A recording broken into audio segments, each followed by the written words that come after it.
उत्तराखंड विधानसभा के शीतकालीन सत्र का आज दूसरा दिन है। सदन में आज अनुपूरक बजट पास कराया जाएगा। साथ ही साथ कई संशोधित विधेयक भी सदन में आज पेश किए जाएंगे। अब आपको बता दें कि सत्र के पहले दिन विधानसभा में वित्त मंत्री प्रेमचंद अग्रवाल ने 5,440 करोड़ का अनुपूरक बजट पेश किया, जिससे पहले प्रदेश में सरकारी नौकरियों में महिलाओं को 30% क्षैतिज आरक्षण बिल सदन में पेश किया गया। सदन में 9 विधेयक पुनः स्थापित किए गए। बंगाल, आगरा और असम सिविल न्यायालय विधेयक 2022 को पुनः स्थापित किया गया। उत्तराखंड दुकान एवं स्थापन संशोधन विधेयक 2022, पेट्रोलियम विश्वविद्यालय संशोधन विधेयक, उत्तराखंड धर्म स्वतंत्रता विधेयक, भारतीय स्टाम्प, उत्तराखंड जिला योजना समिति, उत्तराखंड पंचायती राज विधेयक 2022 को पुनः स्थापित किया गया। इसी के साथ सत्र के शुरू होते ही विपक्ष ने कानून व्यवस्था से जुड़े अंकिता हत्याकांड और केदार भंडारी प्रकरण के अलावा यूके घोटाले को लेकर हंगामा किया।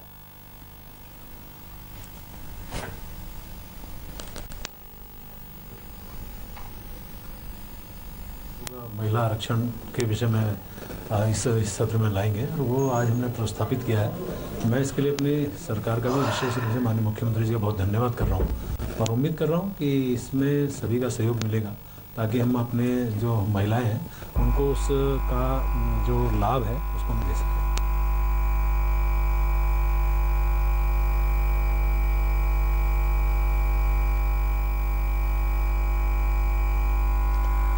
और ज्योत्सना हमारे साथ लगातार जुड़ी हुई है। ज्योत्सना, आज सदन का दूसरा दिन है, आज भी सदन हंगामेदार रहने के आसार बताए जा रहे हैं।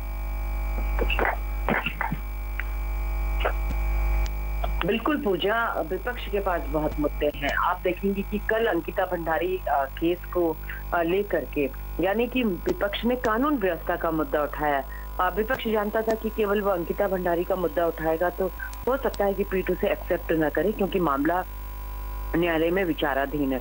लेकिन कानून व्यवस्था का जो मुद्दा उठाया उसमें विपक्ष कल सत्ता पक्ष पर जबरदस्त हमलावर रहा। चाहे अंकिता भंडारी मर्डर केस है, चाहे केदार भंडारी मिसिंग केस है, चाहे जसपुर के विधायक के साथ जो वहां पर गनर को लेकर के एसएसपी के साथ तनातनी हुई है, चाहे रुद्रपुर के ज्येष्ठ उप प्रमुख की पत्नी का मर्डर है, या फिर कैबिनेट मंत्री सौरभ भगोड़ा के खिलाफ हत्या की साजिश का मामला है।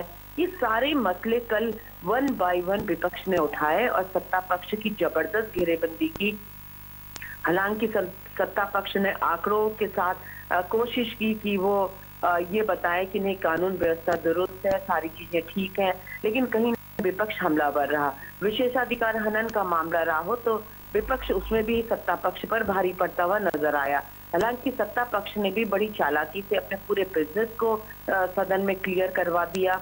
चाहे विधेयक जो संशोधन विधेयक थे वो रखने हो या अनुपूरक बजट रखना हो, अपने सभी विधायी कार्य कल के जो एजेंडे में थे वो सत्ता पक्ष ने करवा दिए। आज का दिन इसलिए अहम है कि जो विधेयक कल सदन पटल पर रखे गए थे, चाहे वो धर्मांतरण के खिलाफ संशोधित विधेयक है उसे आज पास करवाना है। उत्तराखंड की महिलाओं को 30% रिजर्वेशन का जो विधेयक है उसे भी पास करवाना है। अनुपूरक बजट भी पास करवाने हैं।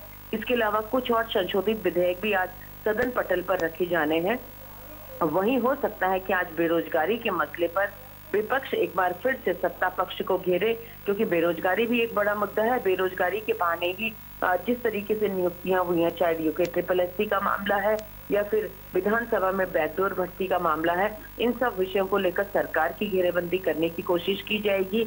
और हमारी जानकारी के मुताबिक कि बेरोजगार संगठन भी आज विधानसभा कूच का ऐलान कर सकता है, वो अपना प्रदर्शन कर सकते हैं। तो ऐसे में सरकार को सदन के अंदर भी और सदन के बाहर भी विरोध का सामना करना पड़ेगा।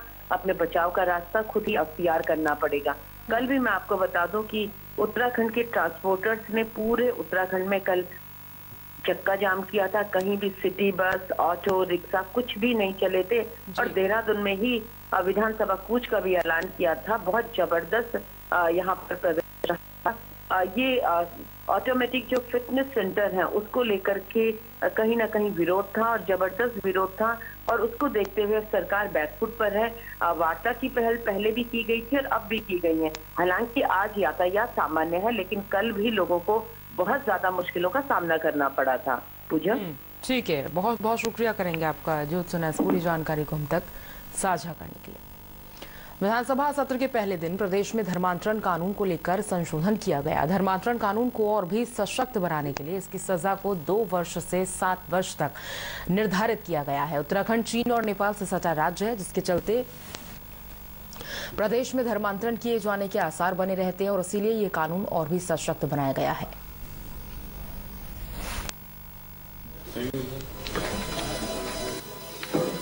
हमने 2 साल से 7 साल रखी है और उत्तर प्रदेश से और ज़्यादा सख्त कानून बनाया है ताकि हमारे यहाँ धर्मांतरण ना हो। हमारा बड़ा सेंसिटिव एरिया है और आपने देखा होगा कि नेपाल से और चीन से हमारी जब बॉर्डर लाइन लगी हुई है तो यहाँ पर अगर धर्मांतरण होता है तो बहुत सेंसिटिव होता है। और आपको पता है यहाँ थारू बोक्सा और काफ़ी लोग जो हैं धर्मांतरण की तरफ लगे रहते हैं, तो इसमें रोकथाम के लिए हमने प्रयास किए हैं। और हमारी यहाँ जनजाति रहती हैं और आपको पता है कि यहाँ पर इनर लाइन परमिट भी चलता है। तो ये सब चीज़ों को देखते हुए इस बिल को लाया गया, इसको सशक्त किया गया है। उत्तराखंड विधानसभा में शीतकालीन सत्र में विधायक निधि से जीएसटी खत्म करने की मांग को लेकर विधानसभा के सत्ता और विपक्ष के विधायकों ने एकजुट होकर आवाज बुलंद की है। विधायक निधि से जीएसटी को समाप्त करने के लिए विधायकों ने सीएम धामी से मुलाकात की और उनसे इस मामले में जल्द से जल्द निर्णय लेने के लिए कहा है। वहीं वित्त मंत्री प्रेमचंद अग्रवाल ने मीडिया से बातचीत में कहा कि जीएसटी मामले में अभी विचार किया जाएगा।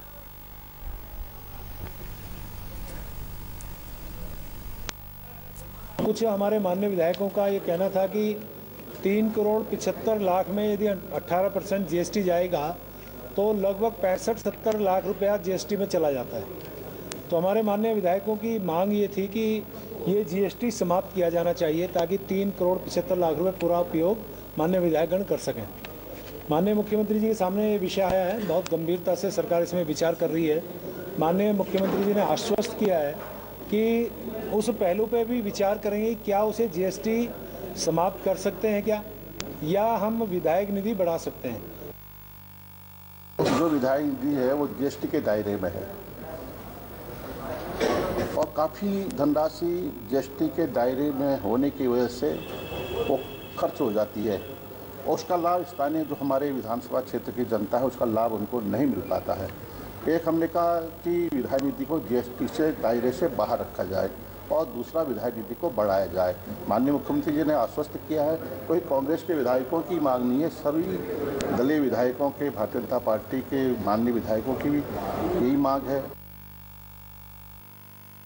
उत्तराखंड विधानसभा सत्र में बदहाल कानून व्यवस्था को लेकर विपक्ष ने सरकार को घेरने का प्रयास किया है। नेता प्रतिपक्ष यशपाल आर्य ने अंकिता हत्याकांड के मामले पर लचर कानून व्यवस्था को लेकर कई सवाल खड़े किए हैं। साथ ही उन्होंने कहा कि हत्यारों को राजकीय सम्मान दिया गया, जांच के दौरान सभी सबूतों को मिटाने की कोशिश की गई और रिपोर्ट में बुलडोजर चलाकर कमरा ध्वस्त किया गया। सरकार अंकिता हत्याकांड मामले में सीबीआई जांच करवाए।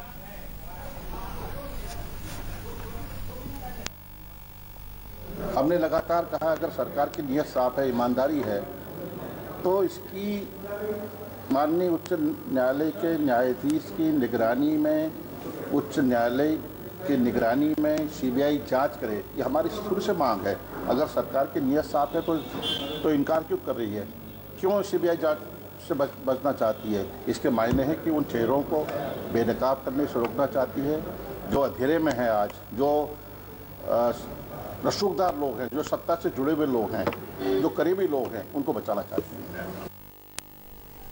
फिलहाल यहाँ रुक रहे हैं एक छोटे से ब्रेक के लिए।